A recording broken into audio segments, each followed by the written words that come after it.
अनजालु अनजालि फरायसाफोर आं दिनै थाखोनि थाखाय बारमण्डलनि जिथु गोसारथि बे बारमण्डलनि गोसारथिनि सोमोन्दै नोंसोरनो बुंफोरनानै होनो थाखाय आखायाव लादों। दा बारमण्डलनि सोमोन्दैथ' नोंसोरो गावबा गाव थाखोनि बिजाबावनो मोनखादों।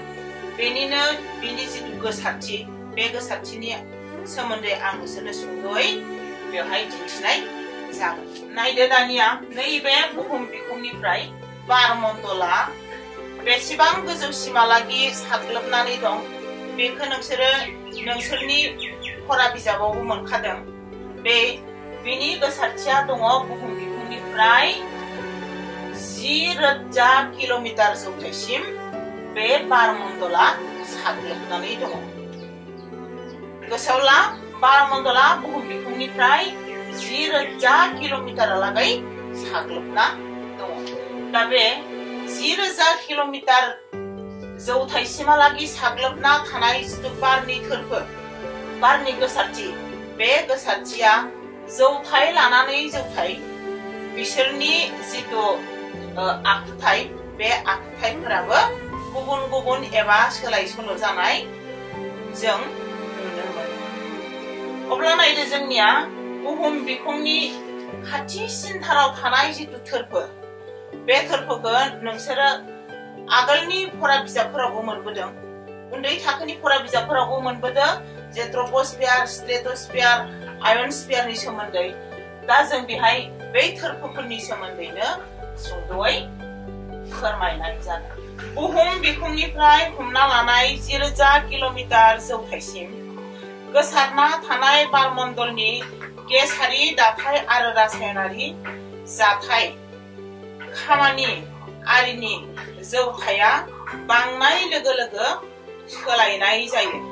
मानोना जौथाया बांनाय लोगो लोगो बिसोरनि गेसारि जिथु खामानिफोर, बे खामानिफोराबो सोलाय सोल' जायो। बेफोर गोरोबलायैखौ नोजोर होनानैनो गोदान बोथोर बिगियानगिरिफोरा बारमण्डलखौ गाहायै हमस्फियार आरो हेटेरस्फियार मुंजों मोननै थोरफोआव रानदों। दा नाहर, बोथोर बिगियानगिरिफोरा बिसोरनि जिथु गोसारथि बेखौ नायनानै मोननै थोरफोआव रानदो दै। बे मोननै थोरफोआनो जाबाय नै बिथिं लिरना होखादों हमस्फियार आरो हेटेरस्फियार। बे सावगारिनि गेजेरजों दिन्थिना होखानाय जादों हमस्फियार आरो हेटेरस्फियार बे मोननै बाहागोआव राननानै दिन्थिखादों बोथोर बिगियानगिरिफोरा। बुहुम बिखुंनिफ्राय अजाय 80 किल'मिटारफ्राम जौथाइसिम बारमण्डलनि गेसफोरनि रासायनारि दाथाया एखे थाफ्रामोखायनो बारमण्डलनि बे गाहाय थोरफोखौ हमस्फियार बुंनाय जादों। बेसेबां किल'मिटार गोजौहालागै होनना बुंदों? 80 किल'मिटारहालागै। नैबे 80 किल'मिटारहालागै।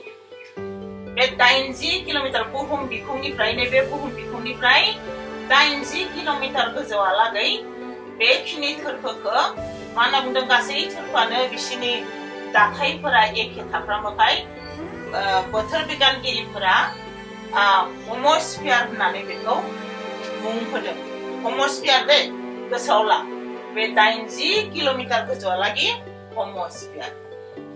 आरो बेनिफ्राय नाय, मख'नो गोनांदि बुहुम बिखुंनिफ्राय 32 किल'मिटारफ्राम जौथाइनि गेजेरावनो बारमण्डलनि थानाय थादेरसानि गासै लिरथायनि 99% दंफ्रामो होनना बुंदों।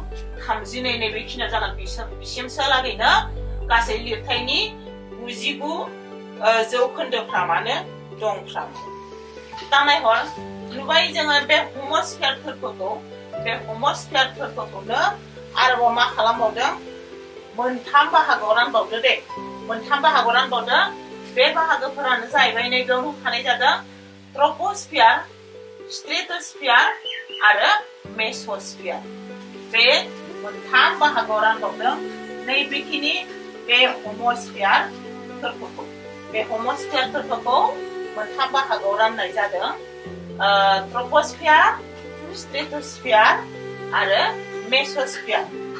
गोसोआवला बे जाबाय हेमस्फियार थोरफोनि दा नायदोलाय जोङो बे ट्रपोस्फियार स्ट्रेटोस्फियार आरो मेसोस्फियार बे थोरफोखौ हेमस्फियार होननानै जों मोनबाय दा बे हेमस्फियारनि जितु गोजौनि थोरफो बे गोजौनि थोरफोआ बे मोनथाम थोरफोनिख्रुइ एसे आलादा बिसोरनि गेसारि दाथायफोरा एसे आलादा ओंखायनो बे थोरफोखौ मा होननानै बुंलायबाय जों मोनबाय नै बिथिंनो होखादों हेटेरोस्फियार मिथिबायना बे हेमस्फियारनि थोरफोनि गोजौनि थोरफोखौ मा खालामना होबावदों बोथोर बिगियानगिरिफोरा हेटेरोस्फियार होननानै मुं होबावदों बे हेटेरोस्फियार बाहागोआव दोननाय जादों दा नाय बे हेटेरोस्फियारावनो बारमण्डलाव थानाय जितु गेसारि दाथाय बे दाथायफोरा गावबा गाव गुबुन गुबुन थोरफोआव बाहागो खालामनाय जादों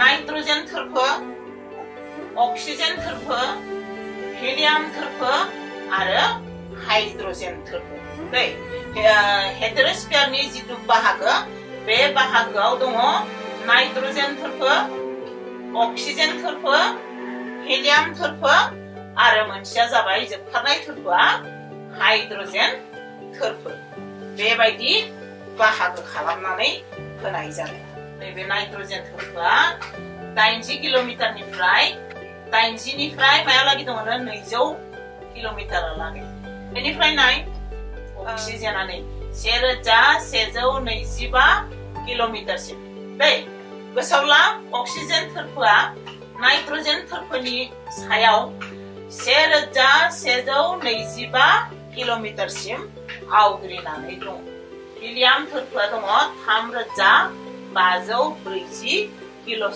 किल'मिटारहालागै बेनि आरो गोजौनि जितु हाइड्रोजेन थोरफो बे हाइड्रोजेन थोरफोआ दङ 10,000 किल'मिटारसिमहालागै गोसारनानै दंसै मिथिबायना 10,000 किल'मिटारसिमहालागै गोसारनानै दं बे थोरफोफोराव आरोबाव थार्मस्फियार आरो एक्सोस्फियार थोरफोआव दं बारमण्डलनि बे थोरफोआव बारनि रोजाथिया ओरैनो इसेल' दा नायहरदो नायदो दानिया जोंनि जितु नाइट्रजेन अक्सिजेन हिलियाम हाइड्रोजेन बे थोरफो मोनब्रैखौ आरोबाव बाहागो खालामना होबावदों बिसोरखौ मा बाहागो खालामदों नैबेयावनो होखादों थार्मस्फियार आरो मोनसेया जाबाय एक्सोस्फियार बेखौ गोसोआव ला थार्मस्फियार आरो एक्सोस्फियार बे मोनब्रै थोरफोखौ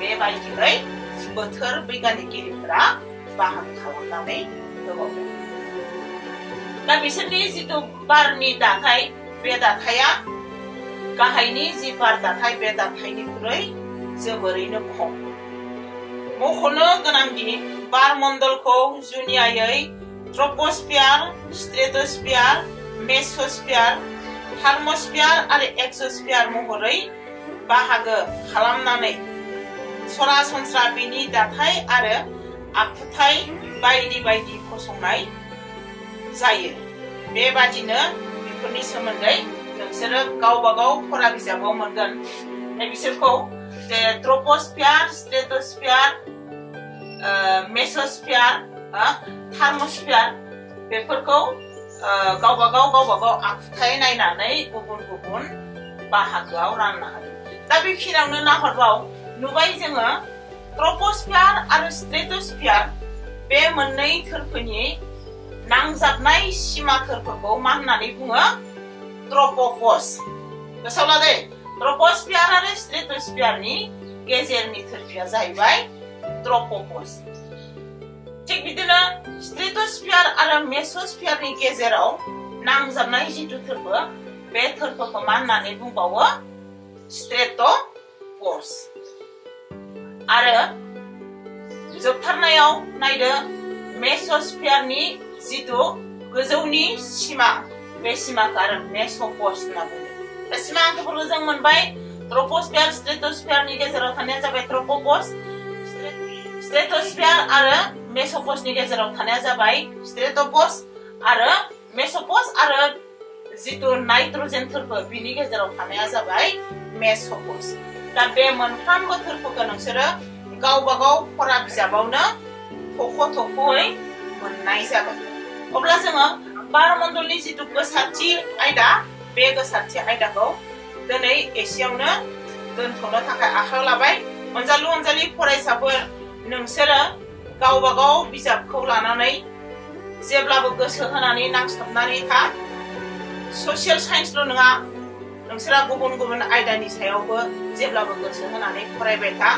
आं नोंसोरखौ बेखिनिखौनो खावलायनानै दिनैनि जिथु बारमण्डलनि गोसारथि आयदा, बे आयदाखौ एसेयावनो दोनथ'बाय।